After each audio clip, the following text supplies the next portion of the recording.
Welcome to We Are Libertarians Daily. I am your host, Sarah Brady Wagner, and today I'm here with Alex Haney, who is here to talk about the North Carolina tax cap that was recently amended into our state constitution, but is also a phenomenon that is present in a few other states. So the idea here is pretty straightforward. There is a limit to how much the General Assembly can ever raise the income tax to in North Carolina. Now that this is passed, that limit is 7%. It used to be 10%. But one question that comes up a lot is, why is it necessary? What's the point? So Alex is here to talk to us about why any state would want to have a tax limit and how it could possibly help. How's it going? I'm here tonight to talk on the subject of taxes because I'm one of the roughly 5 people in the entire country that actually enjoys this kind of subject. I recently, during the campaigning season for the tax cap, I worked pretty hard to make sure that this got passed, and really, really excited to see that, be the case. Like you said, the question often that comes up is, well, how are we going to pay for things? The one that came up the absolute most when I was working on it was, how are we going to pay for the education system? How are we going to pay for roads? That came up sometimes. How are we going to pay for failing infrastructure? Well, roads is always our favorite question. I swear. I'm to the point where I'm like, you know what? Get rid of all the roads. I'll hike. I'm just sick of that question. Hover cars don't need roads. That's also true. Future, though. Well, not according to the Jetsons. They happened in 2002. Anyway, and the answer to that is, like with most economic issues, the surface level gets people pretty riled up on either side. When you delve into it even just a little bit, though, you realize that lower taxes are actually a positive net value for a community, for a state, however large you want that community sample to be. And the reason for that is this. As income taxes go lower and corporate taxes go lower, there's a huge incentive for people to move into a state, for businesses to move into a state. With those new people, you end up with a higher tax revenue as opposed to when you would if you were levying a higher tax on fewer people. And when you free up that money for each individual, people become more willing and more comfortable with spending money, with investing, as opposed to just putting money in the bank and sitting on it. Or not spending anything. Putting it in their couch cushions. That's an old favorite. So what ends up happening is the economy grows. As the economy grows, you get more people in. We've seen this in Texas and Florida, both of which, and New Hampshire actually.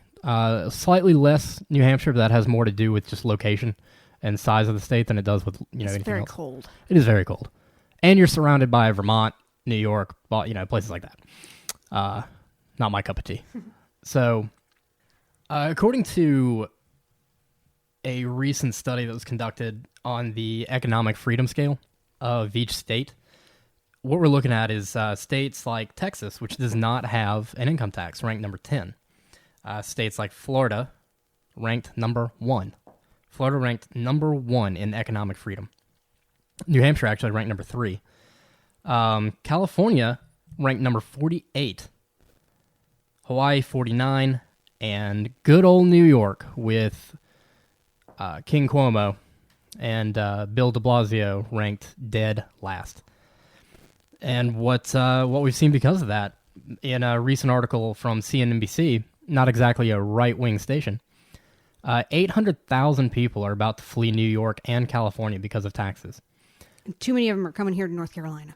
Hey, as long as they're bringing their money and don't want to change our laws. That's true. So the basic underlying principle here is more people means more money. Exactly.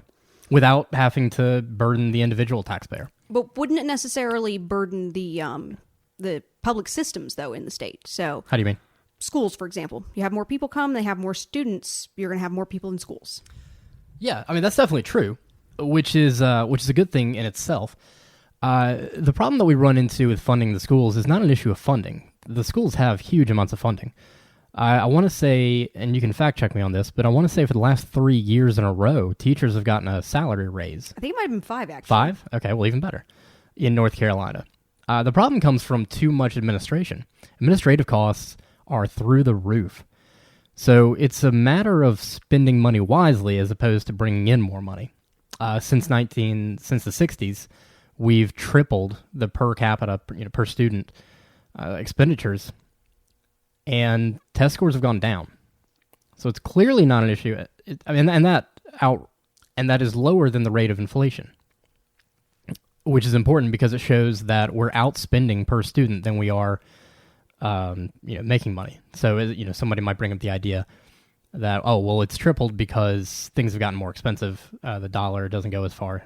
Oh, Right. that's just not true. 1-to-1, the ratio is higher on the amount of spending we've put in. And so obviously the issue is not funding. So the issue then kind of becomes trying to change the incentives to incentivize different government agencies, different public services to spend the money more efficiently.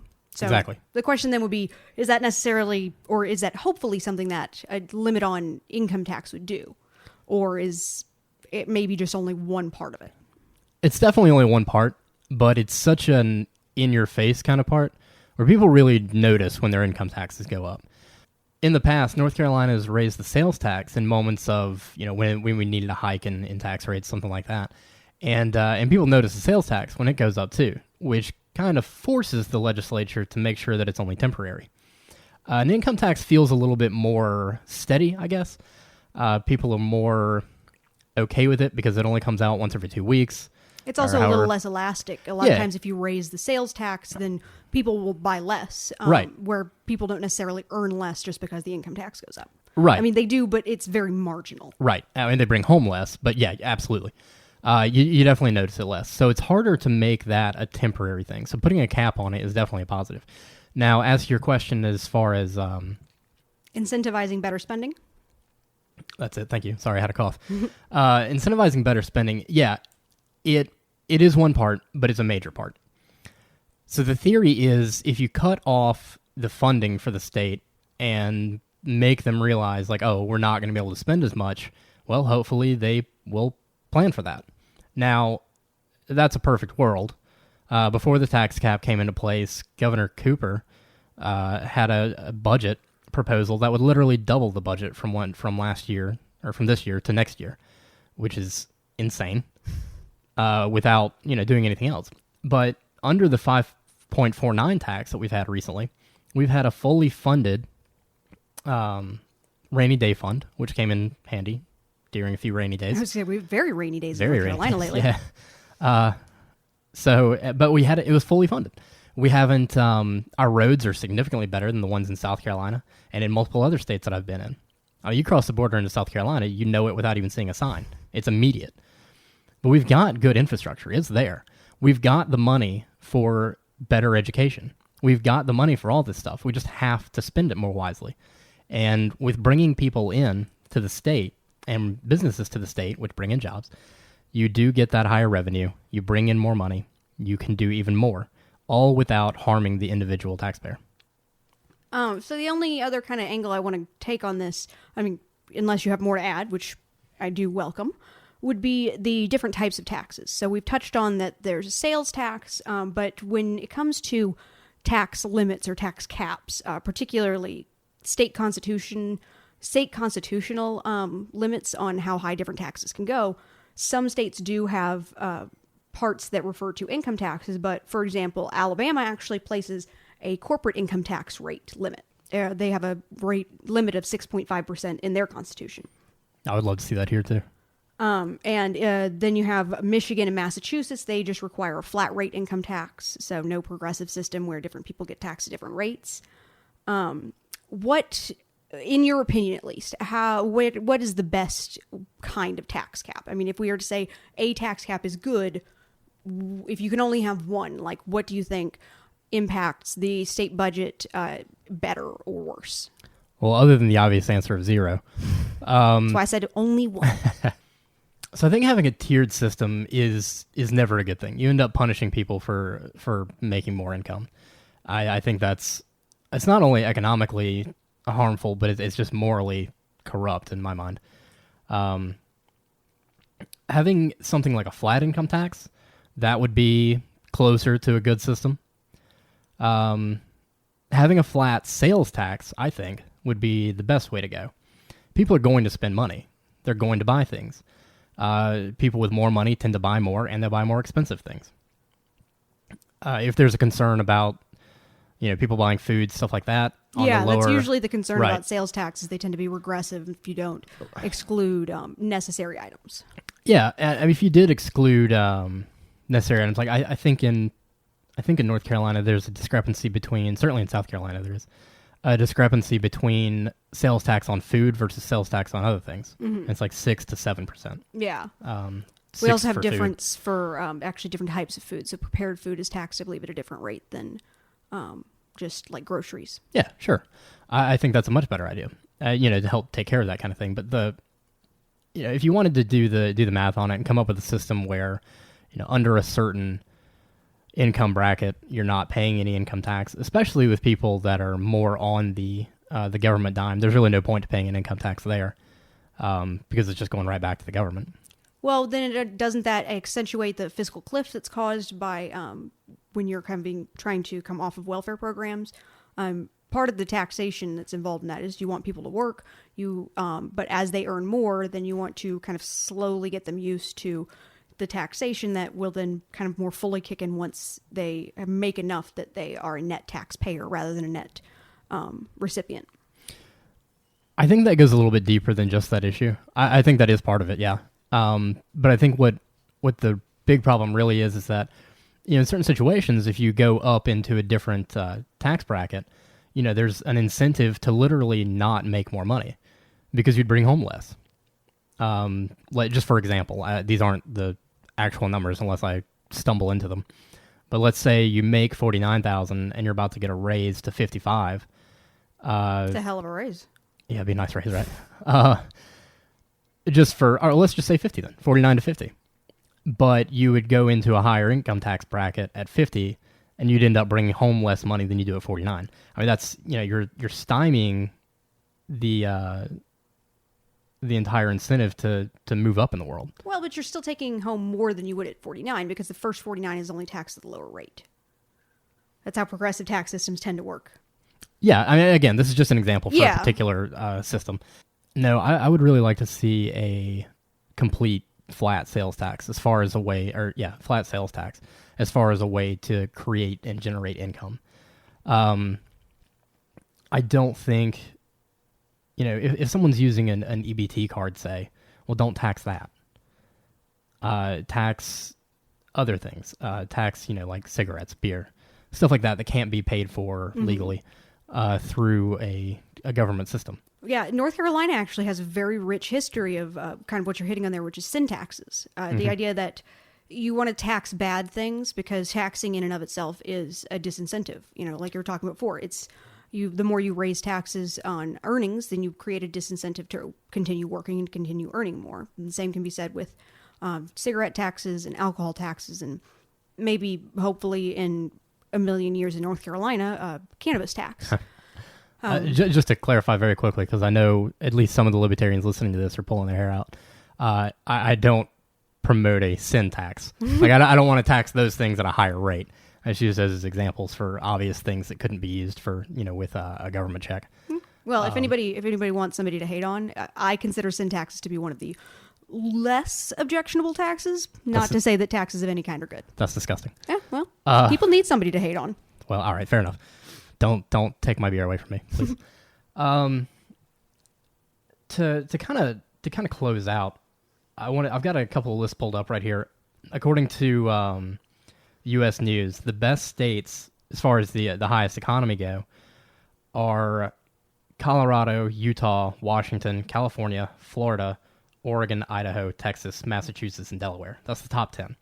Now you notice a bunch of those are really highly taxed cities or states, such as Washington, California, Oregon, Massachusetts, and Delaware. And the reason for those being so high in the rankings has a lot more to do with major corporations being there, rather than small businesses.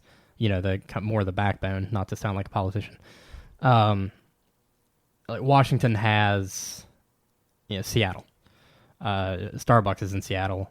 I think I know there's a few others that I'm not remembering off the top of my Amazon. head. Amazon's in Seattle. That's right. Yeah, no kid. I use Amazon all the time. I forget that. So excited that Amazon is not coming to Raleigh. Yeah, I am too. I'm thrilled. California has, Silicon Valley, all the tech startups, Facebook, Google, Apple, all this stuff. I mean, so they have a huge amount of just raw money that's sitting there.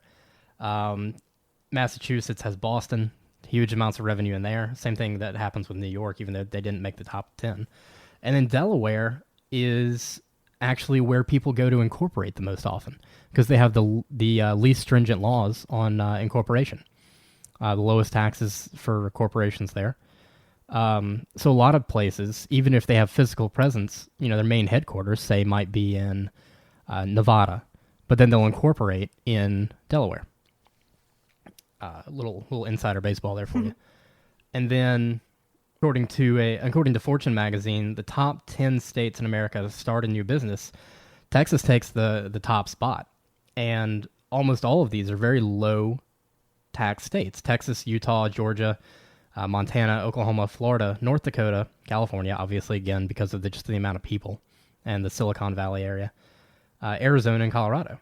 The 10 worst, on the other hand, Hawaii, New Hampshire, Rhode Island, Vermont, Pennsylvania, West Virginia, New Jersey, Connecticut, Maryland, and Alabama.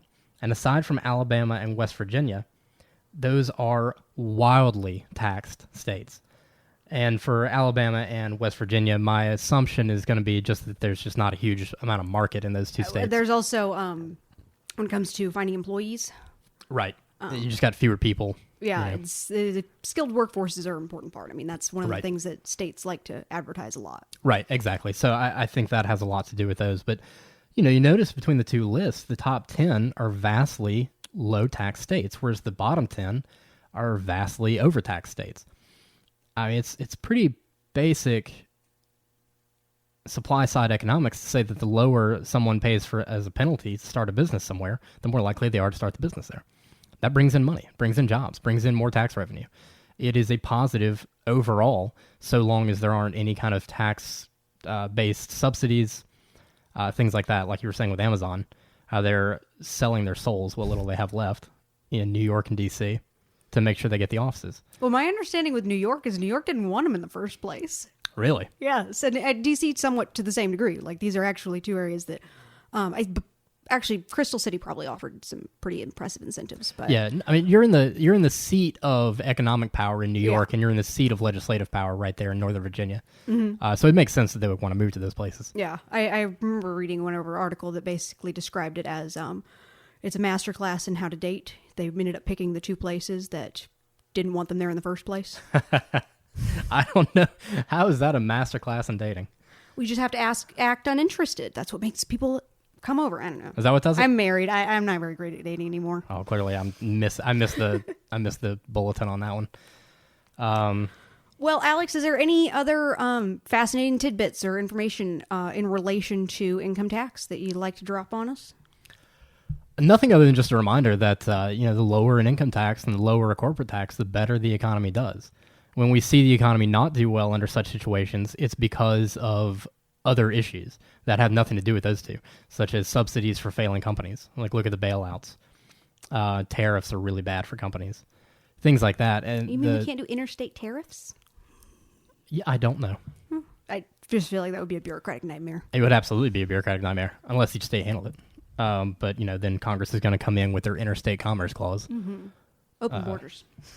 Yeah, you can't see this right now, but I just rolled my eyes so hard it hurt. No, the only other thing I would mention is, just remember, hashtag taxation is theft. Don't open conversations with that. No, please, only use that phrase with other libertarians. Right. It's kind of our, greeting. Yeah. But not a great sales pitch. No, it tends to turn people off pretty quick, but never forget it. Other than that, if you're interested in my other ramblings, you can find me on Facebook, Twitter, Instagram, whatever. Sarah, thanks for having me. I enjoyed it. Thanks for coming out. And everyone, if you've enjoyed today's episode, please be sure to like and subscribe to us on iTunes, Stitcher, all of your favorite podcasting apps, and check us out on YouTube as well. We'll be coming up with some more not Speaking of Liberty, that's the other podcast. We'll be coming up with some more fundamental freedoms videos soon. And so please check us out. And as always, 5-star ratings are highly appreciated.